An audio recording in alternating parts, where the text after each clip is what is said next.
Assalamualaikum warahmatullahi wabarakatuh. Shalom, kenalkan nama saya Yusuf Saputra dari tab C dengan mata kuliah MBTP. Saya di sini akan menjelaskan motor bakar 4 tak bensin dan diesel.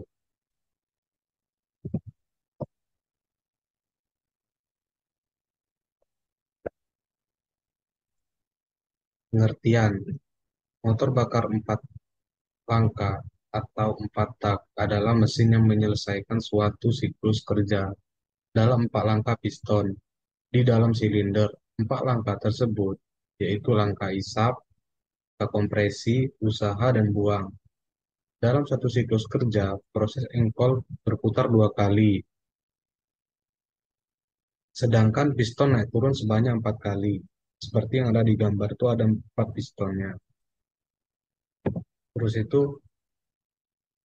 langkah kerja. Langkah kerja dari motor 4 tak diesel, yaitu ada 4. Yang pertama itu langkah isap. Hanya udara yang masuk dan tidak ada bahan bakar. Terus itu langkah kedua itu langkah kompresi. Langkah kompresi sangat tinggi hingga mencapai suhu 500 sampai 700 derajat Celcius. Terus itu yang ketiga itu ada langkah usaha. Bahan bakar solar disemprotkan oleh injektor. Terus itu terbakar spontan karena suhu udara tinggi. Itu ada yang keempat, langkah buang. Piston mendorong gas sisa keluar melalui kutub buang. Terus itu ada juga diesel vs bensin. Manakah yang lebih baik? Mari kita bahas. Yang pertama itu ada motor 4 langkah atau 4 tak adalah jenis jenis mesin yang menyelesaikan satu siklus dalam 4 langkah piston, yaitu hisap, kompresi, usaha, dan buang. Pada mesin pada mesin bensin, udara dan bahan bakar bercampur di ruang bakar dan dibakar oleh percikan api dari busi. Sedangkan pada mesin diesel, udara yang dikompresi hingga suhu sangat tinggi. Lalu bahan bakar diinjeksikan langsung dan terbakar karena suhu tersebut tanpa busi. Itu bensin. Mesin bensin menggunakan karburator dan sistem injeksi bensin, sedangkan mesin diesel memakai injektor tekanan tinggi. Mesin bensin memiliki putaran lebih halus dan ringan, cocok untuk kendaraan ringan, sedangkan mesin diesel memiliki torsi besar dan efisiensi bahan bakar tinggi. Namun, mesin diesel cenderung lebih bising atau berisi dan berat, sementara bensin menghasilkan emisi lebih tinggi tetapi suaranya lebih halus. Terus itu ada pula di sini ada contoh perhitungan. Contoh satu yaitu rasio kompresi.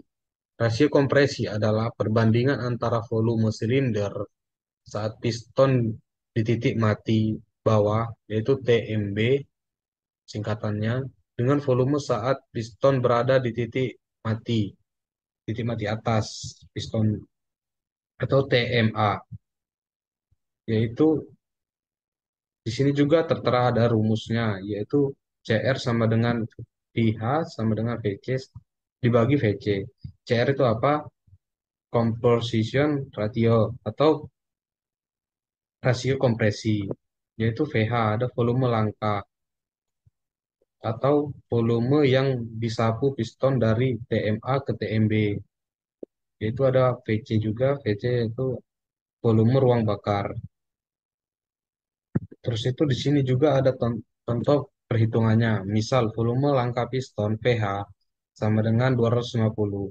Sedangkan volume ruang bakar VC yaitu 25. Ya, di sini ada tertera yaitu CR sama dengan 250 ditambah 25 dibagi 25 sama dengan 11.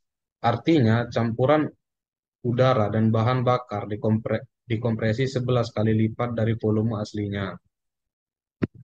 Terus itu ada pula contoh perhitungan kedua, itu volume silinder. Volume silinder adalah jumlah ruang yang disapu oleh piston saat bergerak dari titik mati atas TMA ke titik mati bawah atau TMB. Di sini juga ada rumusnya, yaitu tentang volume silinder, diameter silinder, terus itu ada langkah piston atau stroke.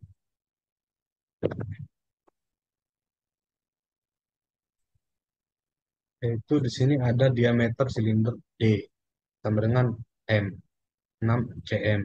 Angka piston S sama dengan 5,5 cm. Dan itu sama seperti yang tadi, jika mesin memiliki 4 silinder, maka total kapasitasnya 4 kali 155,4 cm sama dengan 621,6 cc. Terus itu ada juga di sini keunggulan dan kekurangan. Keunggulan dan kekurangan 4 tak diesel dan 4 tak bensin. Yang kita Yang pertama diesel. Motor bakar 4 tak diesel, keunggulannya itu lebih hemat bahan bakar dan efisiensi. Torsinya besar pada putaran rendah. Terus itu umur mesin lebih panjang. Terus itu kekurangan 4 tak diesel ini yaitu suaranya kasar atau berisik dan getaran tinggi. Bobot mesinnya lebih lam, Bobot mesin lebih berat. Perawatan sistem bahan bakar lebih rumit kalau yang 4 tak diesel. Sedangkan motor bakar 4 tak bensin memiliki keunggulan yaitu suaranya lebih halus, yaitu perawatannya mudah dan bobot mesinnya itu ringan. Terus itu emisi gas buang lebih bersih. Terus kekurangan dari 4 tak bensin ini, konsumsi bahan bakarnya lebih boros. Terus itu torsi kecil dan putarannya rendah, membutuhkan busi dan sistem pengapian, dan juga mudah untuk dirawat. Terus itu ada juga beberapa komponen motor bakar 4 tak.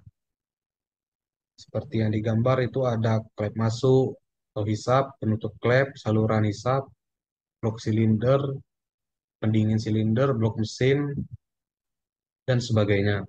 Terus itu di sini ada komponen motor bakar 4 tak. Komponen apa aja sih? Yaitu ada kepala silinder. Kepala silinder itu tempat ruang bakar kutub dan busi. Bisa dilihat seperti di gambar, di situ ada. Terus itu yang nomor 2 itu ada blok silinder, tempat piston bergerak naik turun. Blok itu seperti di gambar yang seperti itu contoh blok. Terus itu ada pula piston dan poros engkol untuk gerak naik turun jadi putaran dia seperti blok dan silinder batang piston itu seperti yang di M. Situ adalah pistonnya. Terus itu ada kutub atur masuk udara dan bahan bakar dan buang gas. Yaitu kutub klep itu sama di gambar yang B, penutup klep. Itu tempat masuknya dan yang buangnya itu ada sebelah yang J, klep buang dan keluar. Terus itu ada juga sistem pelumasan dan pendinginan, kurangi gesekan dan jaga suhu mesin. Nah, di situ itu ada sistem pelumasan itu tepatnya di bawah di G. Ada pula di situ ada tepatnya untuk menampung oli. Itu untuk melakukan pelumasan dan pendinginan agar dia saat bergesekan tidak rusak, ya tidak rusak. Satu komponen mesin bensin dan diesel umumnya sama, seperti silinder, piston, dan poros.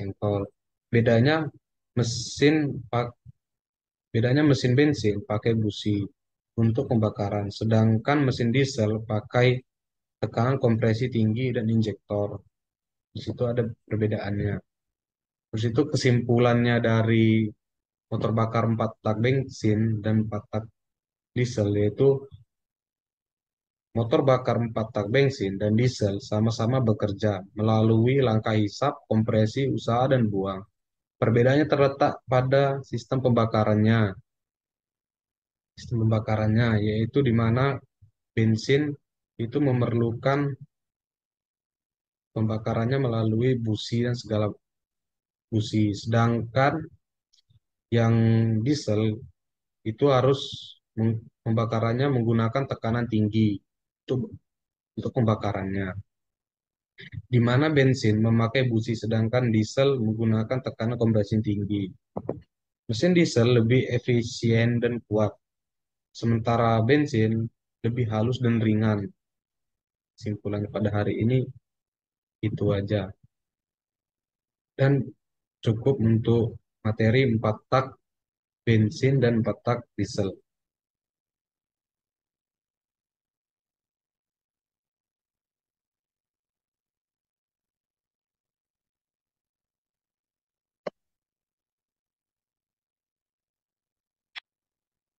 Motor bakar 2 tak bensin. Di sini saya akan menjelaskan tentang motor bakar 2 tak bensin dengan materi kita hari ini.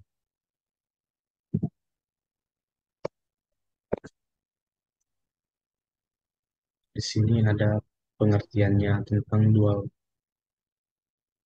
tak, yaitu pengertiannya motor 2 tak adalah mesin pembakaran yang menyelesaikan satu siklus kerja, hisap, kompresi, usaha, dan buang. Dua langkah piston atau satu putaran poros engkol, yaitu artinya setiap satu putaran poros engkol menghasilkan satu kali tenaga. Contohnya motor bebek atau mesin seperti Supra, ya motor-motor kecil segitulah. Yaitu piston naik turun sebanyak 4 kali. Seperti yang ada di gambar. Begitulah bentukan dari mesin 2 tak. Terus itu langkah kerja motor 2 tak bensin. Yaitu langkah yang pertama yaitu kompresi dan hisap. Piston naik menekan campuran dari ruang bakar sambil menghisap campuran baru ke ruang engkol. Terus itu yang kedua itu usaha dan buang. Piston turun. Gas terbakar memberi tenaga. Dan gas buang keluar melalui lubang buang. Ya, di gambar ini di sebelah kiri itu itulah masuknya dan gas buangnya itu ada di sebelah kanan. Terus itu motor bakar 2 tak. Motor 2 tak tidak menggunakan kutub seperti mesin 4 tak yang sebelumnya kita jelaskan, melainkan memakai lubang-lubang part, hisap, bilas, atau transfer, dan buang di dinding silinder. Saat piston bergerak naik, campuran udara dan bahan bakar dihisap ke ruang engkol. Lalu saat piston turun, campuran baru tersebut dialirkan ke ruang bakar menggantikan gas buang. Setiap satu putaran poros engkol sudah menghasilkan satu langkah tenaga, sehingga mesin 2 tak memiliki tenaga lebih besar dan putaran lebih cepat dibandingkan 4 tak. Namun konsumsi bahan bakarnya lebih boros dan gas buangnya lebih banyak karena proses pembilasannya tidak sempurna. Terus itu ada contoh juga perhitungan tentang rasio kompresi. Rasio kompresi adalah perbandingan antara volume silinder saat piston berada di titik mati bawah dengan volume saat piston berada di titik mati atas. Yaitu itu ada rumusnya CR sama dengan VH plus VC dibagi VC. Itu sama aja, hampir sama lah seperti rumus yang di motor bakar 4 tak diesel tadi. Dan di sini ada juga contoh perhitungannya. Contoh perhitungannya itu seperti VS sama dengan 98 cc PC-nya sama dengan 12 cc, yaitu R sama dengan 98 ditambah 12 dibagi 12 sama dengan 9,17. Artinya rasio kompresi 9,17 sama sama dengan satu termasuk standar untuk motor bensin, di mana pembakaran efisiensi namun tidak terlalu panas. Dan di sini juga ada contoh perhitungannya. Terus itu keunggulan dan kekurangan mesin dua tak. Keunggulan motor dua tak bensin, tenaga lebih besar karena setiap putaran menghasilkan langkah kerja. Desain sederhana dan bobot ringan. Putaran mesin cepat dan responsif. Kekurangan motor dua tak bensin, yaitu yang pertama itu bahan bakarnya boros. Terus emisi gas buangnya tinggi. Umur komponen lebih pendek karena pelumasannya kurang optimal. Seperti mesin dua tak ini yang ada di gambar. Yang di sebelah kiri itu lubang buangnya. Terus itu ada saluran transfernya. Terus itu ini ada langkah hisap dan kompresi. Itu saluran hisap campuran udara bensin dan oli 2T. Campuran termasuk ke poros engkol. Terus itu ada pembakaran dan buang. Di sebelah kanan, di sebelah kiri itu ada lubang buangnya. Di situ tuh ada di situ tuh ada saluran hisapnya dari sebelah kiri dan dan piston itu mana dan piston itu menekan pembakaran di dalam ruang bakar. Lalu begitu dia meledak, piston itu akan turun dan udara pun akan terbuka dan keluar melewati lubang buang dan ke knalpot ya. Terus itu ada juga komponen bakar dua tak. Di situ itu ada yang pertama itu ada silinder. Silinder gunanya tempat piston bergerak naik turun. Yang kedua itu ada piston dan cincin piston.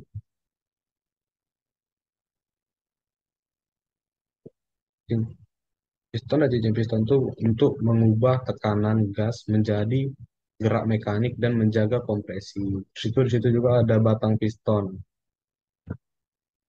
Batang piston. Itu untuk menghubungkan piston yang ada di gambar ini yang bulat, menghubungkan batang piston itu untuk menghubungkannya seperti ini dengan poros engkol. Poros engkol itu yang lingkaran paling bawah di gambar ini itu adalah poros engkolnya. Poros engkol itu untuk mengubah gerak naik turunnya menjadi putaran. Dia akan berputar,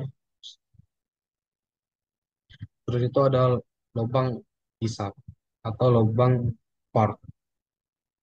Itu ada hisap, transfer, dan buang. Mengatur masuk dan keluarnya campuran bahan bakar serta gas buang. Yaitu ada di sebelah kiri dan kanan itu ada ruang untuk keluar masuknya bahan bakar. Terus itu ada juga karburator. Karburator itu untuk mencampur udara dan bensin sebelum masuk ke silinder. Di situ ada juga busi. Busi itu yang ada paling gambar di paling atas ini yang ada merah-merahnya. Itu busi. Untuk memercikan api untuk membakar campuran udara dan bahan bakar. Di situ juga ada ruang engkol. Ruang engkol itu tempat campuran bahan bakar masuk dan membantu proses pembilasan gas atau injektor.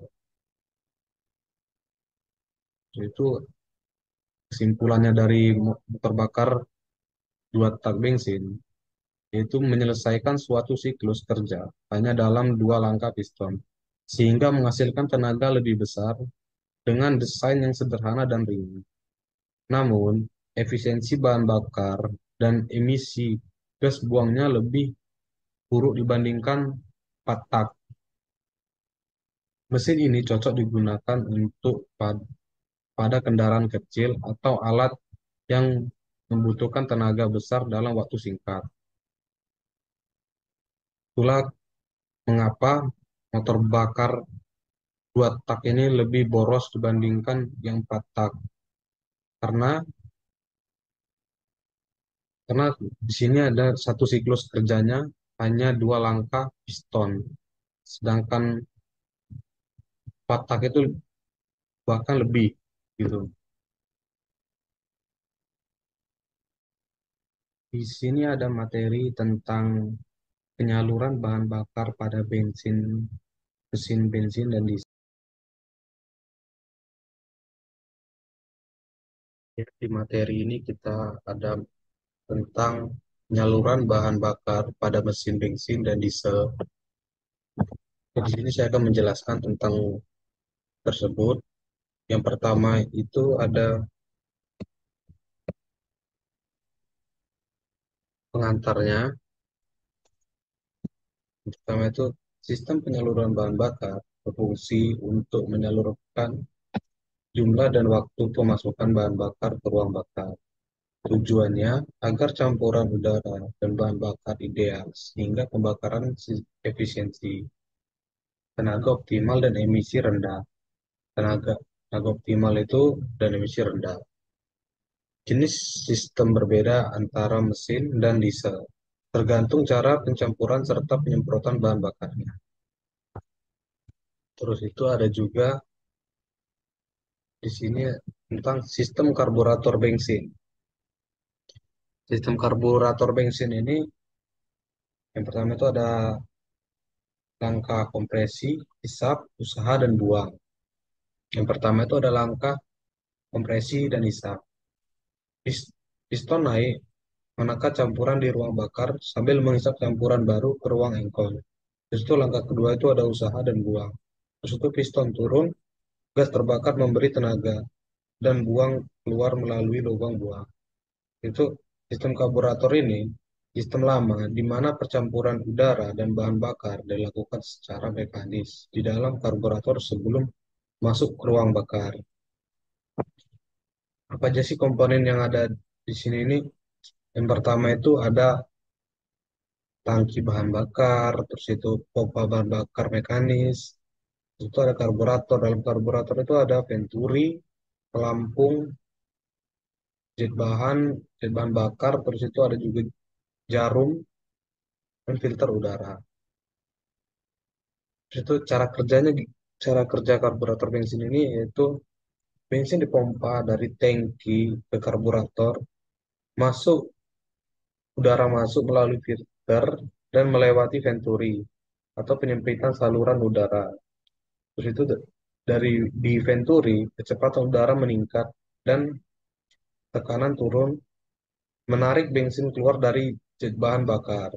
Campuran bahan-bahan bakar terbentuk dan masuk ke ruang bakar. Terus itu dalam sistem karburator ini ada pula kelebihannya, yaitu seperti struktur sederhana dan biayanya murah, mudah diperbaiki dan disetel. Kurangannya dalam sistem karburator bensin, yaitu kekurangannya pembakaran kurang efisiensi, terus itu boros bahan bakar, sulit menyesuaikan dengan kondisi suhu atau beban mesin. Di sini juga ada contoh perhitungannya seperti rasio udara bahan bakar ideal 14,7 banding 1 jika udara 1470 gram atau bensin 1470 per 14,7 sama dengan 100 gram bensin. Terus itu yang kedua itu ada sistem injeksi.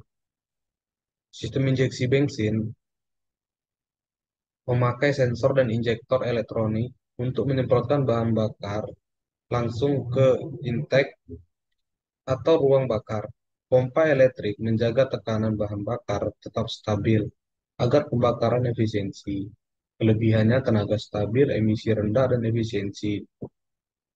Terus itu sistem bensin injeksi adalah adalah sistem penyaluran bahan bakar yang menggunakan injektor untuk menyemprotkan bahan bakar langsung ke ruang bakar untuk saluran masuk atau intake dengan tekanan tinggi. Sistem ini dikontrol oleh ECU atau Electronic Control Unit. Itu dalam sistem injeksi bensin, dia memiliki komponen utama seperti tangki bahan bakar, pompa bahan bakar elektronik, filter bahan bakar, terus itu sensor-sensor yang seperti TPS, MAP, suhu, dan lain-lain. Terus itu cara kerja injeksi bensin. Cara kerjanya itu yang pertama itu pompa bahan bakar mengirim bensin dari tangki fuel ke rel dengan tekanan tertentu. Terus itu ada juga ECU. Dari situ ECU menerima data dari berbagai sensor seperti beban mesin, suhu, posisi, dan sebagainya. Se- Berdasarkan data tersebut, ECU menentukan lama dan waktunya penyemprotan bahan bakar. Terus itu injektor membuka dan menyemprotkan bensin dalam bentuk kabut halus agar mudah bercampur dengan udara. Itu campuran udara bahan bakar masuk ke ruang bakar dan dibakar oleh busi. Itu juga ada kelebihannya. Kelebihan sistem injeksi bensin ini yaitu mengkonsumsi bahan bakar lebih efisiensi, terus emisi gas buangnya lebih rendah, respon mesin lebih cepat dan halus, tidak perlu penyetelan manual seperti karburator. Itu kekurangannya juga yaitu sistem lebih rumit dan mahal. Perawatan perawatannya itu membutuhkan alat agronostik khusus. Terus itu di sini juga ada yang sistem common rail atau diesel. Sini common rail menggunakan pompa. Di sini ini ada common rail. Common rail adalah sistem injeksi bahan bakar diesel modern yang menggunakan satu pipa penyaluran bertekanan sangat tinggi yang memasuk bahan bakar ke semua injektor secara bersamaan. Pemerel ini menggunakan pompa tekanan tinggi untuk menyalurkan solar ke pipa utama atau rel. Tekanan itu bisa mencapai 1.500 sampai 2.000 bar dan diatur oleh ECU untuk setiap injektor. Terus itu di sini juga ada komponen utamanya itu dalam sistem common rail itu ada tangki bahan bakar, pompa bahan bakar tekanan rendah, pompa tekanan tinggi, terus ada common rail atau pipa tekanan tinggi, injektor elektronik, sensor tekanan, sensor suhu, dan ECU. Terus itu gimana sih, Cak? Cara kerjanya sistem common rail ini?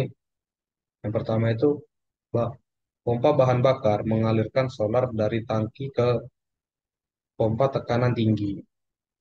Dari pompa tekanan tinggi menaikkan tekanan hingga 1.500 sampai 2.000 bar dan men- dan menyiap dan menyimpannya di pipa common rail. Terus itu itu juga ada ECU. ECU itu untuk mengatur waktu dan durasi injeksi berdasarkan data dan sensor.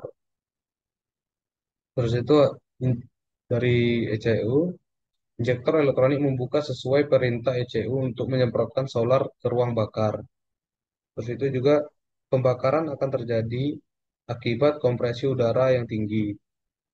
Dan di sini dia tidak menggunakan pengkomprel ini tidak menggunakan busi. Situ kelebihannya dari sistem common rail ini yaitu emisi tinggi dan tenaga besar, emisi gas buang lebih bersih, terus itu proses pembakarannya lebih halus, respon injeksi cepat dan presisi. Tapi di common rail ini juga mempunyai kekurangan seperti komponennya yang mahal, terus itu dan sis- sis- sensitif terhadap kualitas bahan bakar, terus itu memerlukan perawatan dan alat khusus seperti itu pemerang. Terus itu di sini juga ada sistem bus pump. atau diesel konvensional. Dalam sistem ini memakai pompa mekanis dengan plugger untuk menekan solar menuju injektor. Jumlah bahan bakar diatur oleh posisi kontrol rad yang mengubah langkah plugger. plugger. Di situ sistem bus pump ini sering disebut dengan pompa injeksi mekanik atau bus pump. Itu tuh adalah sistem penyaluran bahan bakar yang disetel oleh konvensional sebelum era common rail. Terus itu sistem ini bekerja secara mekanis dan hidrolik untuk menyalurkan solar ke setiap silinder dengan tekanan tinggi. Itu, di sini juga dia mempunyai komponen utama seperti ada juga tangki bahan bakar, pompa pemindahan, situ filter bahan bakar, terus itu pompa injeksi utama atau bospap, terus itu pipa tekanan tinggi, injektor mekanik, terus itu cara kerjanya sistem bospap ini atau diesel konvensional itu solar dipompa dari tangki ke pompa injeksi.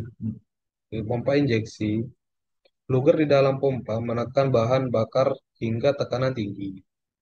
Terus itu dari governor mengatur jumlah bahan bakar yang disalurkan sesuai putaran mesin. Solar dikirim ke injektor melalui pipa tekanan tinggi.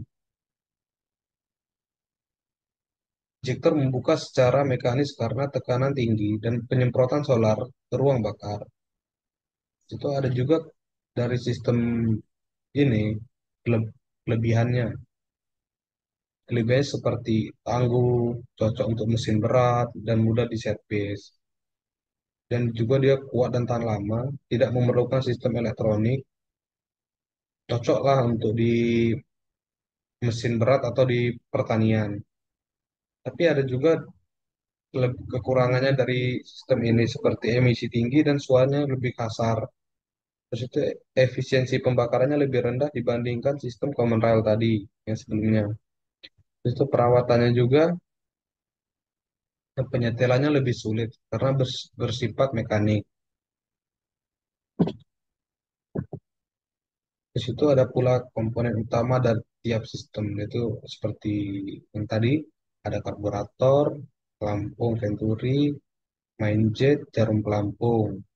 Di sini juga ada injeksi bensin, injektor, sensor udara atau FA, MAF. Ada juga ECU, pompa bahan bakar. Itu juga ada dalam common rail itu ada pelampung tekanan tinggi, rail injektor, dan sensor tekanan. Di bospap itu ada plugger, kontrol rak, pipa tekanan tinggi, nozzle kurang optimal. Terus itu ada di sini juga faktor yang mempengaruhi efisiensi sistem penyaluran bahan bakar. Faktor apa aja? Itu di sini ada 6 faktor. Yang pertama itu tekanan semprotan bahan bakar mempengaruhi kualitas optimisasi dan pembakaran. Terus itu yang kedua itu ada rasio udara bahan bakar atau AFR. Terus itu campuran ideal menghasilkan tenaga maksimal dan emisi rendah. Terus itu yang ketiga itu ada kondisi injektor dan filter bahan bakar. Seperti kotoran dapat menghambat aliran bahan bakar. Jadi kita harus rajin mengecek kondisi injektor dan filter bahan bakar. Karena kalau dia terdapat kotoran, dia akan menghambat aliran bahan bakar itu untuk masuk. Terus itu ada injecting timing, waktu penyemprotan harus tepat agar pembakaran efisiensi. Itu gunanya ECU tadi, dia akan mengatur waktu dan kapan penyemprotan itu akan dimulai. Terus itu suhu mesin dan udara masuk, mempengaruhi penguapan bahan bakar dan proses pembakaran. Terus itu perawatan rutin sistem bahan bakar, menjaga performa efisiensi dan umur komponen. Jadi kita tuh setiap ini kita harus rutin lah mengecek komponen-komponen apakah dia ada gesekan atau tidaknya itu seperti kita mengganti olinya itu harus kita menjaga mesin agar lebih awet. Itu yang didapat dari kesimpulan ini seperti sistem penyaluran bahan bakar sangat mempengaruhi tenaga, efisiensi, dan emisi mesin. Terus itu injeksi elektronik, terus itu mesin modern beralih ke karburator ke injeksi elektronik. Sedangkan mesin diesel kini menggunakan sistem common rail. Itu pemilihan sistem harus disesuaikan dengan kebutuhan antara biaya perawatan dan efisiensi performa. Mungkin dari materi ini cuman dari sistem penyaluran bahan bakar bensin injeksi ini atau yang lainnya sampai di sini dulu. Ntar kita lanjutkan.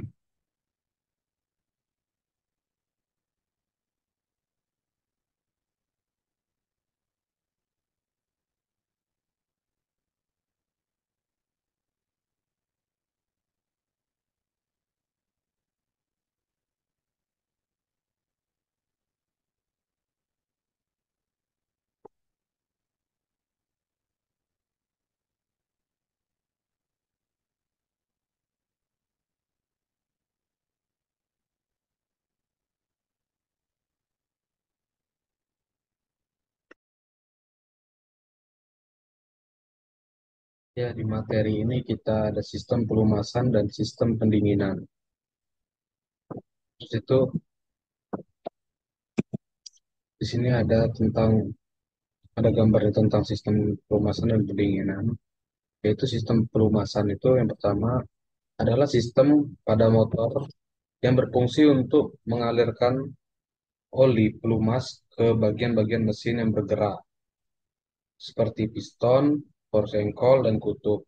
Tujuannya itu sistem pelumasan itu agar tidak terjadinya gesekan antar komponen, sehingga mesin tidak cepat haus dan tetap bekerja.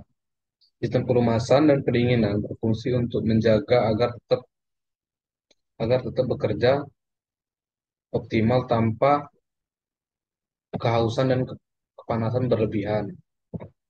Itu bisa kalau di kepanasan berlebihan itu bisa overheat dan dibilang orang-orang bilang tuh seperti turun mesin dan itu sangat mahal untuk memperbaikinya. Terus itu keduanya sangat penting untuk umur panjang dan efisiensi mesin. Pelumasan mengurangi gesekan antar komponen, sedangkan pendinginan menjaga suhu agar tetap stabil dan tidak overheat. Terus itu sistem pelumasan. Yang pertama itu ada sistem pelumasan. Sistem pelumasan itu sistem mekanis yang menyalurkan oli ke seluruh bagian mesin yang bergesekan. Tujuannya mengurangi gesekan, mencegah haus, dan membantu pendinginan. Jadi sistem pelumasan yang umum pelumasan percikan, spres, dan pelumasan paksa atau force fed. Terus itu di sini juga ada uh, jenis sistem pelumasan itu ada sistem pelumasan campur seperti oli dicampur langsung dengan bahan bakar biasanya pada motor dua tak. Contohnya itu seperti motor bebek dua tak itu seperti Yamaha RE King. Sistem pelumasan terpisah atau auto-belt. Oli disimpan di tangki sendiri dan dialirkan otomatis ke karburator menggunakan pompa oli. Terus itu ada juga sistem pelumasan tekanan, yaitu atau sistem pelumasan paksa. Oli dipompa ke seluruh bagian mesin dengan tekanan. Biasanya itu letak pada motor 4 tak. Terus itu ada pula dari sistem pelumasan ada pula fungsinya untuk mengurangi gesekan antar komponen pada mesin, mendinginkan bagian mesin yang panas karena gesekan, terus itu membersihkan kotoran dan serbuk logam dari permukaan mesin. Itu dia juga melindungi permukaan logam dari karat atau korosi, yaitu meredam suara dan getaran mesin. Itu dari fungsinya dari sistem pelumasan. Terus itu ada juga di sini ada sistem pendinginan. Sistem sistem pendinginan berfungsi untuk menjaga suhu mesin agar tidak terlalu panas saat bekerja. Sistem ini tuh Tanpa sistem ini, suhu ruang bakar bisa mencapai lebih dari 25.000 dan merusak komponen. Terdapat dua jenis utama, seperti pendinginan udara dan pendinginan cairan. Sistem pendingin pada mesin yang berfungsi untuk menjaga suhu kerja mesin agar tetap stabil dan mencegahnya overheat atau panas berlebihan akibat pembakaran di ruang bakar. Terus itu juga fungsi dari sistem pendinginan ini yaitu menjaga suhu agar tetap stabil, tidak terlalu panas. Terus itu memperpanjang umur komponen mesin dan juga mencegah kerusakan akibat pemuaian berlebih. Itu jenis sistem pendinginan ini ada beberapa, yaitu sistem pendinginan udara dan pendinginan cairan. Sistem pendinginan udara itu menggunakan sirip atau di blok silinder untuk membuang panas ke udara. Seperti di blok itu ada kayak bentuk siripnya itu. Contohnya itu pada motor Honda Supra X125 atau motor dua tak seperti Suzuki atau Shogun. Itu sistem cairan itu atau radiator itu menggunakan air atau cairan pendingin coolant yang bersirkulasi melalui radiator, yaitu biasanya itu dipakai di motor-motor seperti Yamaha R15. Terus itu di sini juga ada contohnya motor bakar dua tak. Motor dua tak tidak menggunakan kutub seperti pada mesin empat tak, melainkan memakai lubang lubang part, isap bilas atau transfer dan buang di dinding silinder. Saat piston bergerak naik, campuran udara dan bahan bakar diisap ke ruang engkol. Lalu saat piston turun, baru baru tersebut akan dialirkan ke ruang bakar menggantikan gas buang. Setiap satu putaran poros engkol sudah menghasilkan satu langkah tenaga, sehingga mesin dua tak memiliki tenaga lebih besar dan putarannya lebih cepat dibandingkan empat tak. Namun konsumsi bahan bakarnya lebih boros dan gas buangnya lebih banyak karena proses pembilasannya tidak sempurna.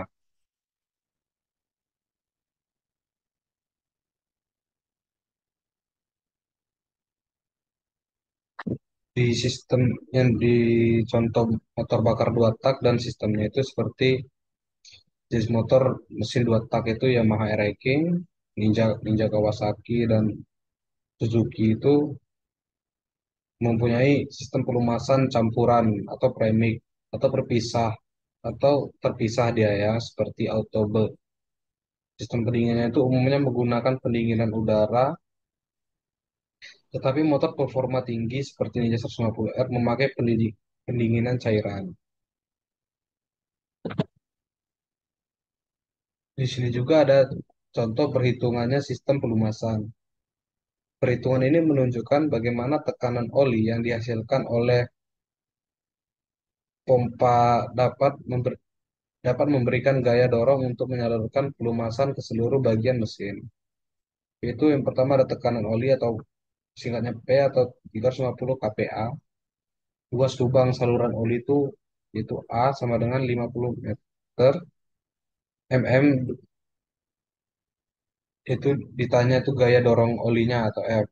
Penyelesaiannya itu F, F sama dengan P kali A, yaitu F sama dengan 350 dikali 5 dikali 10 pangkat 6 min 6 sama dengan F sama dengan 1,75 N.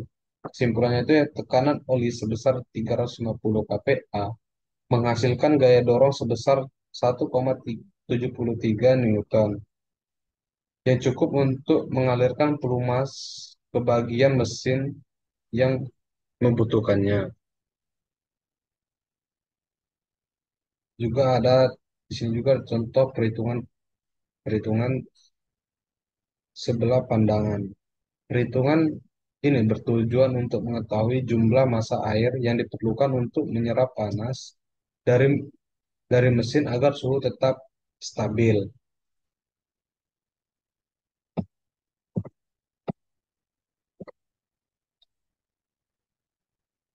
Terus juga ada kalor yang harus dibuang mesin itu dengan Q adalah 50 Joule. Terus itu kapasitas panas air C adalah 4.200. Kenaikan suhu ya itu ada 10 derajat Celcius. Itu ditanya itu massa air pendingin atau M. Rasanya itu ya itu seperti yang ada di PPT ini diperlukan sekitar 1,19 kilogram air pendingin untuk menyerap panas sebesar 50.000 joule dari mesin agar suhu tetap terkendali. Jadi kalau dia lebih dari situ atau kurang dari situ, dia akan suhu itu tidak akan terkendali dan mengakibatkan overheat. Dan dan kalau udah terjadi overheat, itu mesin itu tidak dapat berfungsi dengan baik. Terus itu di sini juga ada keunggulan dan kekurangannya dari sistem pendinginan dan sistem pelumasan. Yang pertama yang pertama itu sistem pendinginan. Unggulannya itu yang pertama itu adalah menjaga suhu mesin tetap stabil saat beroperasi. Terus itu mencegah kerusakan akibat panas berlebih, meningkatkan efisiensi dan umur mesin. Terus itu kekurangannya dari sistem pendinginan ini yaitu perlu perawatan rutin pada radiator dan cairan pendingin.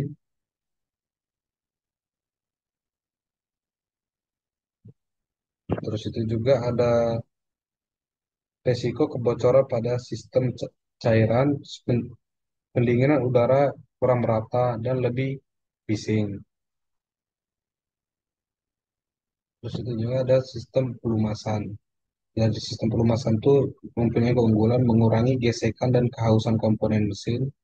Terus itu membantu mendinginkan bagian mesin yang bergesekan, membersihkan kotoran dari ruang mesin.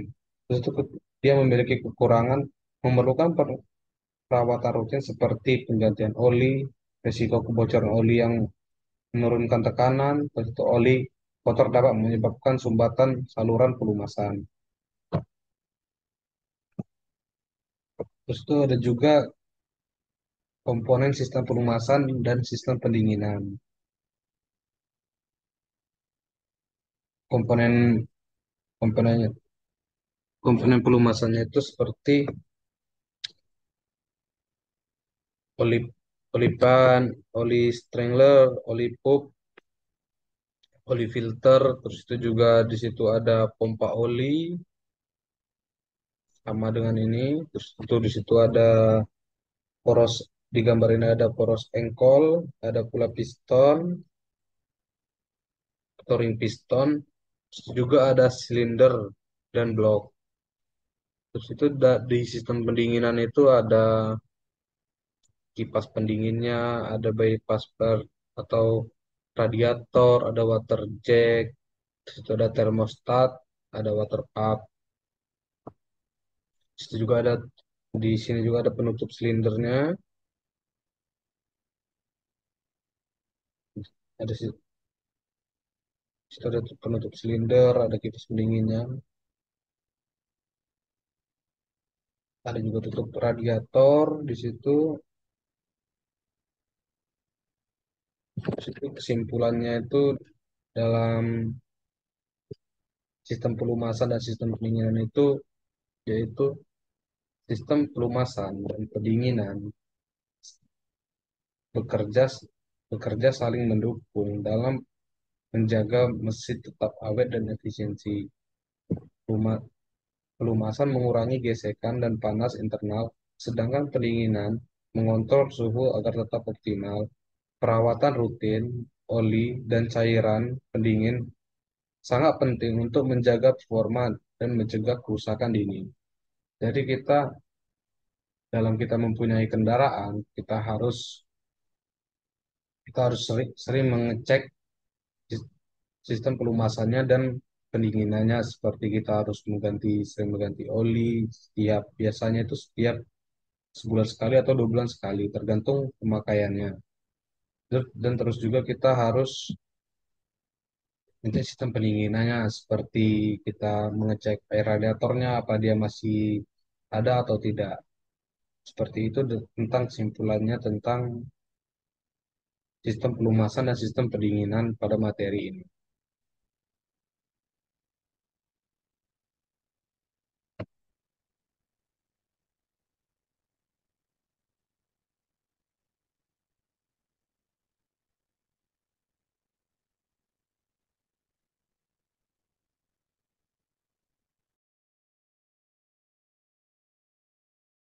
Di sini kita akan menjelaskan tentang materi sistem kelistrikan. Apa sih sistem kelistrikan itu?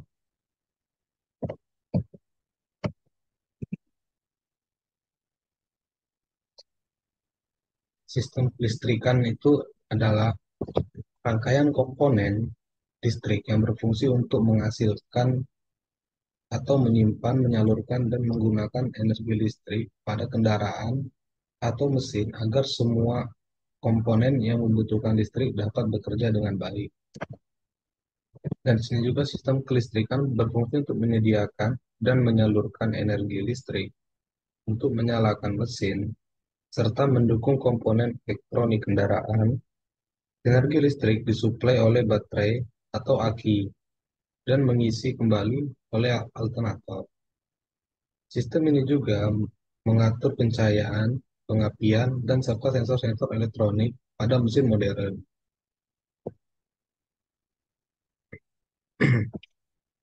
Fungsi utama sistem kelistrikan, yaitu fungsi utamanya itu menyediakan arus listrik untuk sistem pengapian dan starter, mengatur pengisian daya baterai selama mesin hidup, menyalakan lampu, instrumen, dan perangkat elektronik kendaraan, menjamin stabilitas tegangan dan arus listrik di seluruh sistem. Terus itu ada pula jenis-jenis sistem kelistrikan. Terus itu sistem kelistrikan itu memiliki jenis sistem sistem pengisian atau charging system. Terus itu sistem starter, itu juga ada sistem pengapian, terus itu juga ada sistem penerangan dan sistem isyarat atau aksesoris. Yang pertama itu ada sistem kelistrikan dan subsystemnya. Dalam kelistrikan, dalam sistem kelistrikan kendaraan terdapat beberapa subsystem yang memiliki fungsi berbeda namun saling berhubungan. Sistem-sistem tersebut meliputi sistem pengisian charging system, sistem starter, sistem pengapian, dan serta sistem penerangan dan instrumen. Kita lanjut, di sini juga ada sistem pengisian atau charging system.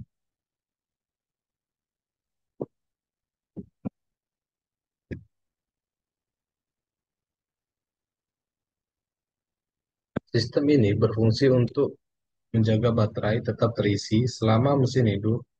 Alternator menghasilkan arus DC yang diubah menjadi AC yang diubah menjadi DC oleh dioda penyarah, lalu diatur oleh regulator.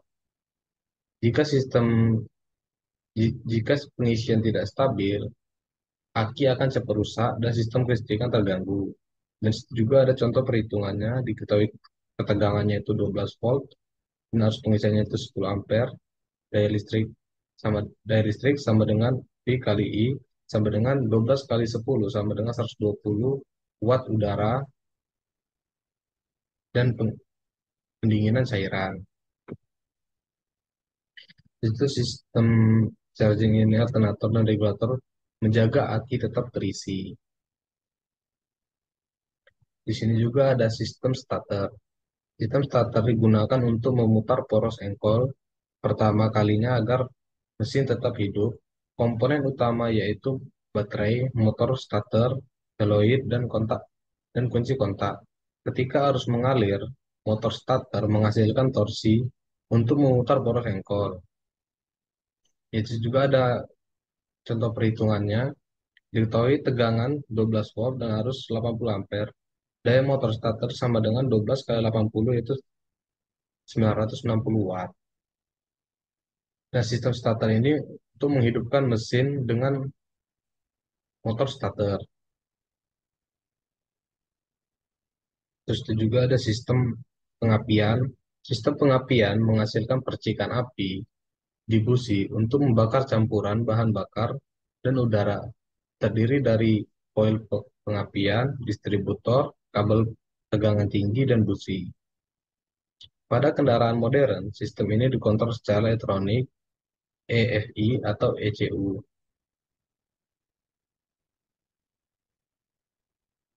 Di sini juga ada sistem penerangan dan instrumen. Sistem sistem penerangan atau sistem penerangan dan instrumen. Sistem penerangan dan instrumen ini menyediakan penerangan untuk keselamatan berkendara seperti lampu depan, lampu rem, dan sen, menampilkan informasi kondisi kendaraan melalui panel instrumen, menggunakan sensor dan rangkaian elektronik untuk mendeteksi kondisi mesin, daya listrik disuplai dari baterai melalui saklar atau relay.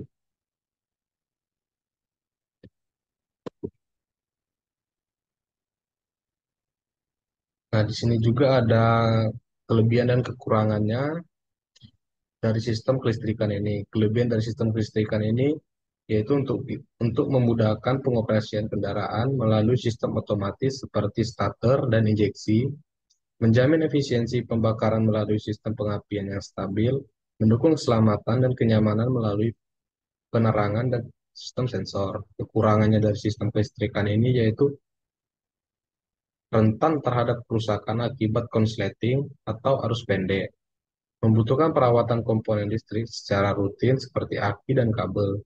Gangguan kecil pada salah satu sistem dapat mempengaruhi kerja keseluruhan kendaraan bermotor. Nah, di sini juga ada komponen sistem kelistrikan. Sistem kelistrikan, dan juga sistem starter. Nah, di sini ini komponen sistem kelistrikan tuh ada 8 seperti aki. Aki itu untuk menyimpan energi listrik untuk menyalakan kendaraan. Sumber utamanya itu harus listrik saat mesin belum hidup. Itu juga ada alternator atau dinamo ampere, yaitu itu untuk mengubah energi listrik dari mesin menjadi energi dan mengisi aki. Nah, di situ juga untuk menghasilkan listrik saat hidup, saat mesin hidup dan mengisi aki. Itu juga ada regulator tegangan. Regulator tegangan itu untuk menjaga kestabilan tegangan listrik dari alternator.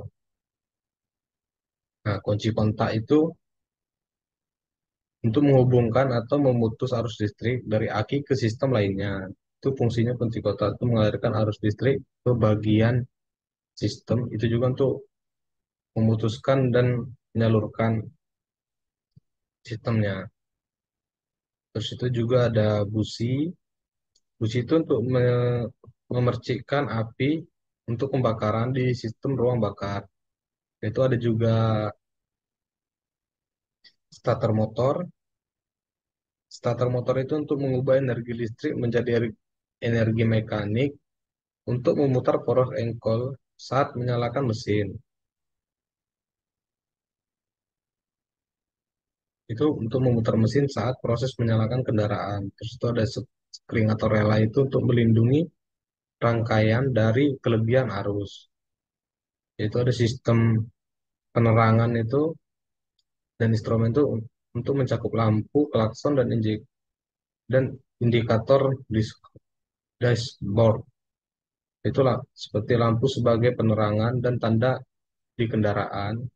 Itu juga ada juga sih, itu juga ada juga komponennya, itu ada komponen kabel dan saklar itu untuk menghubungkan arus listrik untuk mengontrol rangkaian.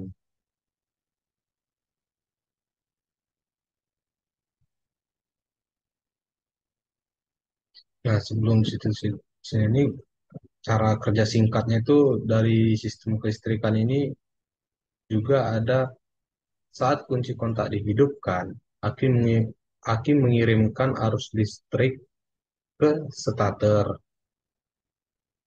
Dari situ dari starter motor memutar mesin starter motor memutar mesin sampai hidup. Setelah mesin hidup, alternator itu menghasilkan listrik dan mengisi aki kembali. Dari itu tuh listrik dan aki dan alternator digunakan untuk menyalakan semua komponen kendaraan listrik.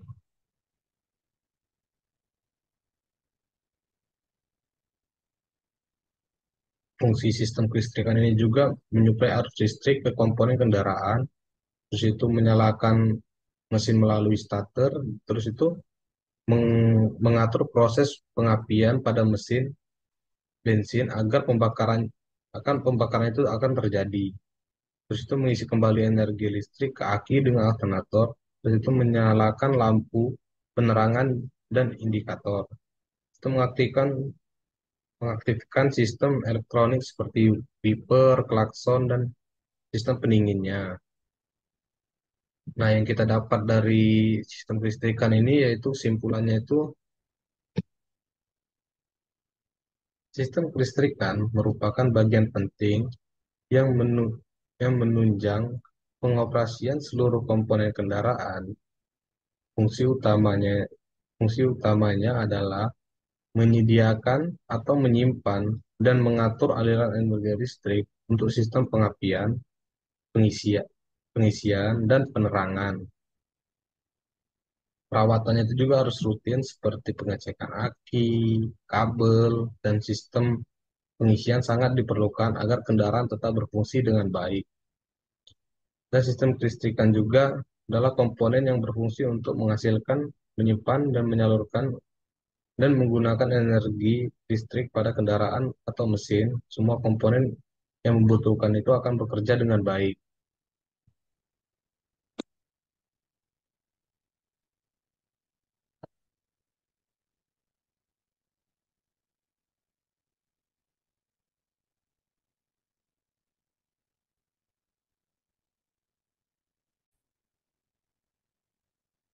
Ya, kita akan melanjutkan tentang sistem transmisi manual dan matic.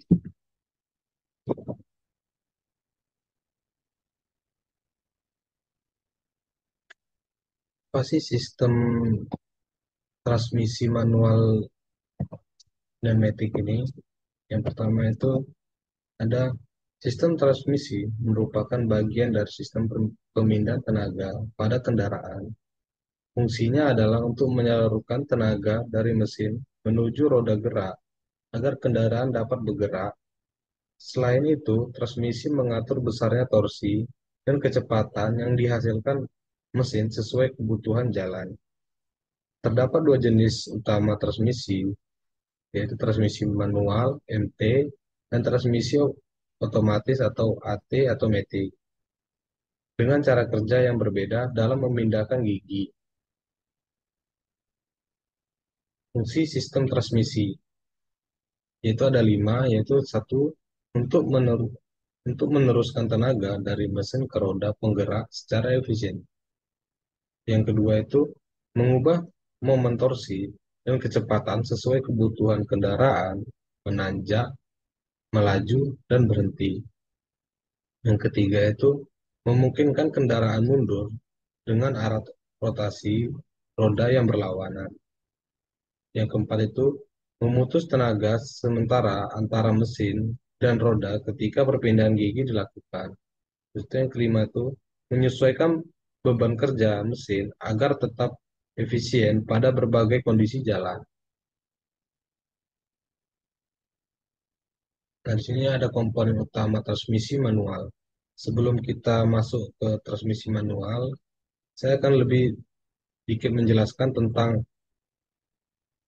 apa itu transmisi manual. Transmisi manual adalah sistem perpindahan tenaga dari mesin ke roda kendaraan yang dilakukan secara manual oleh pengemudi dengan menginjak pedal kopling dan menggeser tuas persneling gigi. Biasanya itu pada mobil itu dia ada persneling giginya itu di sebelah kiri untuk memindahkan gigi satu, gigi duanya maju atau mundurnya kendaraan. Nah, yang di sini ada di sini ada komponen utama transmisi manual seperti kopling. Kopling itu untuk menghubungkan dan memutus tenaga mesin ke transmisi.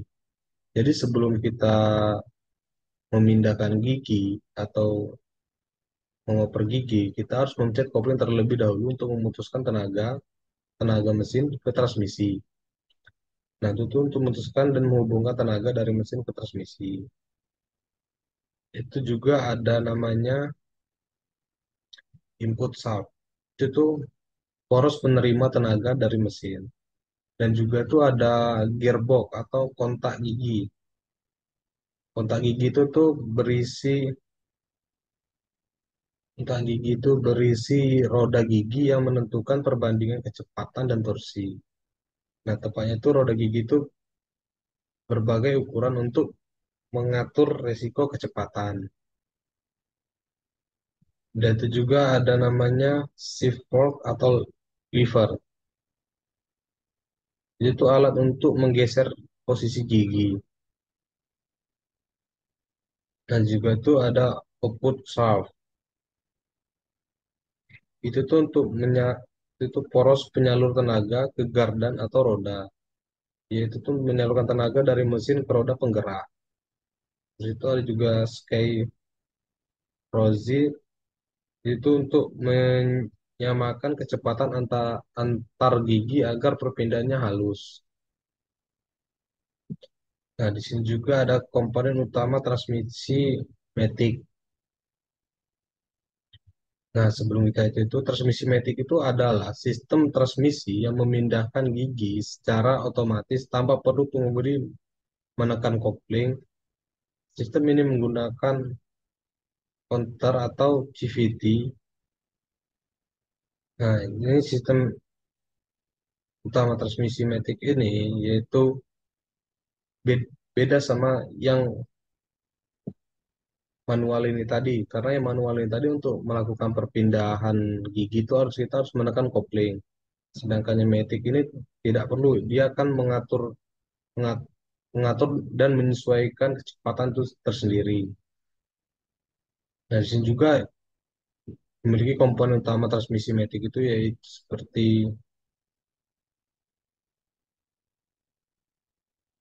torque. Torque itu untuk menggantikan fungsi kopling atau mentransfer torsi dari mesin ke transmisi. Nah, di situ juga yang kedua itu untuk sistem roda gigi yang memungkinkan perpindahan rasio otomatis. Nah, itu ada hydraulic system, itu tuh untuk mengatur tekanan oli, untuk menentukan waktu perpindahan gigi. Itu yang keempat itu ada Transmission Control Unit atau TCU. Itu tuh kompu- komputer yang mengatur perpindahan gigi berdasarkan data sensor. Terus ada yang kelima itu ada oil cooler, yaitu tuh untuk mendinginkan oli transmisi agar tetap optimal. Nah, di sini juga ada contoh perhitungannya. Rasio gigi digunakan untuk menentukan seberapa besar torsi dan kecepatan yang dihasilkan dari tiap gigi transmisi. Nah, di situ juga ada rumusnya. Rasio gigi sama dengan jumlah gigi pada roda penggerak dibagi jumlah gigi pada roda yang digerakkan. Jika roda gigi penggerak memiliki 20 gigi dan roda yang digerakkan memiliki 40 gigi, maka rasio sama dengan 40 bagi 20 sama dengan 2 banding 1. perhitungan kecepatan kendaraan berdasarkan rasio transmisinya.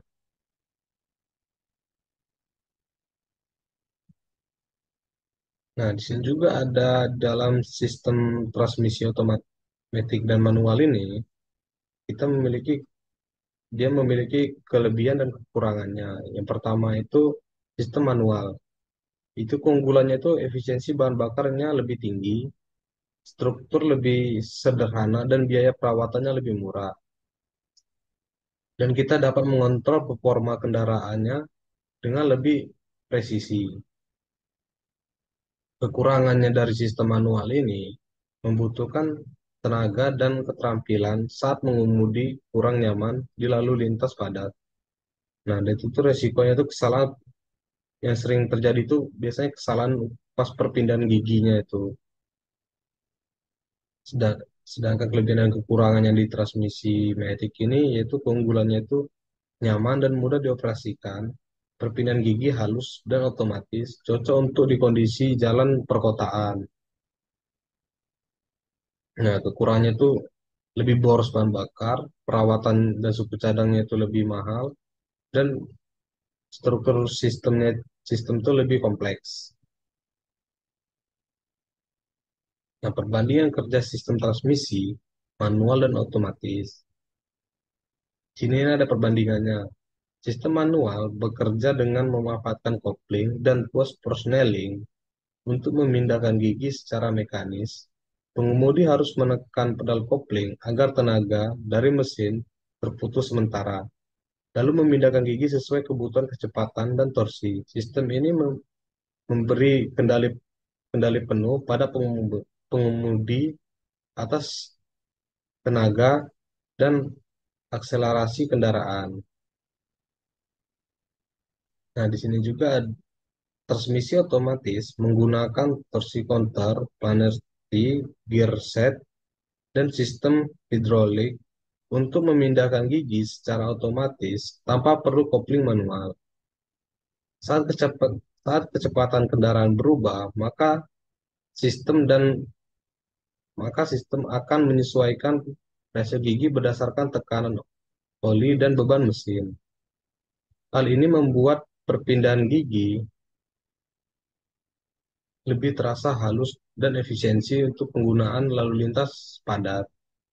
Nah, pada dasarnya, transmisi manual lebih efisiensi dalam konsumsi bahan bakar dan memberikan tenaga lebih langsung. Sedangkan transmisi otomatis unggul dalam kenyamanan dan kemudahan penggunaan. Pemilihan sistem tergantung pada kebutuhan pengendara, apakah mengutamakan kendaraan ken- kendaraan dan efisiensi manual atau kenyamanan dan kemudahan berkendara otomatis. Cara kerja sistem transmisi manual dan otomatis. Cara kerja sistem transmisi manual itu adalah transmisi manual bekerja dengan sistem kopling dan tuas persneling untuk mengatur tenaga mesin yang di yang diteruskan ke roda. Saat, saat pengemudi menekan pedal kopling, tenaga dari mesin ke transmisi terputus sementara, memungkinkan penggantian gigi tanpa merusak komponen. Setelah gigi dipilih, kopling dilepaskan perlahan agar kembali tersalurkan pada roda penggerak. Rasio gigi rendah, seperti gigi 1 dan 2, menghasilkan torsi besar yang dibutuhkan saat kendaraan mulai berjalan atau menanjak. Sedangkan roda rasio gigi seperti gigi 4 dan 5 itu biasanya digunakan untuk mencapai kecepatan tinggi dan efisiensi bahan bakar lebih baik. Nah, cara kerja transmisi otomatis ini atau matic yaitu transmisi otomatis menggunakan torque counter sebagai pengganti kopling untuk mentransfer tenaga dari mesin ke transmisi. Komponen ini bekerja berdasarkan tekanan fluida atau oli transmisi yang menghubungkan putaran mesin dengan roda tanpa perlu pengemudi menekan pedal kopling. Di dalamnya terdapat Elektronik gearset yaitu sistem roda gigi yang dapat mengubah rasio kecepatan dan torsi secara otomatis tergantung pada kecepatan kendaraan dan beban mesin. Ketika kendaraan berakselerasi, tekanan oli meningkat dan menyebabkan perpindahan gigi yang lebih tinggi secara otomatis. Nah, itu cara kerja dari sistem transmisi manual dan otomatis.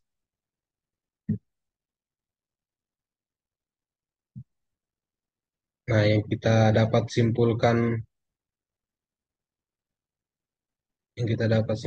pada sistem transmisi manual dan otomatis ini, yaitu adalah sistem transmisi berfungsi untuk menyalurkan tenaga dari mesin ke roda, serta mengatur kecepatan dan torsi sesuai dengan kebutuhan kendaraan. Transmisi manual menawarkan efisiensi dan kendali penuh pada pengemudi. Nah, kalau di manual itu, dia itu yang mengendalikan tuh kita untuk mengatur kecepatan, kecepatan dan kapan kita berhenti. Yaitu kita yang mengaturnya sendiri, tergantung pengemudinya. Sedangkan yang otomatis itu memberikan kenyamanan dan perpindahan gigi yang halus. Keduanya memiliki keunggulan masing-masing yang digunakan sesuai dengan kebutuhan serta karakter kendaraan. Nah, sedangkan yang transmisi manual ini, dia dia udah sistem otomatis, ada ininya, dia akan berpindah gigi sesuai dengan tekanan cara kerja oli dan transmisinya. Nah, mungkin sekian dari saya tentang materi-materi yang pernah saya sampaikan. Sesudah-sudahnya, mohon maaf bila ada kata atau salah. Dan di sini saya akhiri untuk tugas besar kita, untuk tugas MBTP. Sekian dari saya. Assalamualaikum warahmatullahi wabarakatuh. Shalom.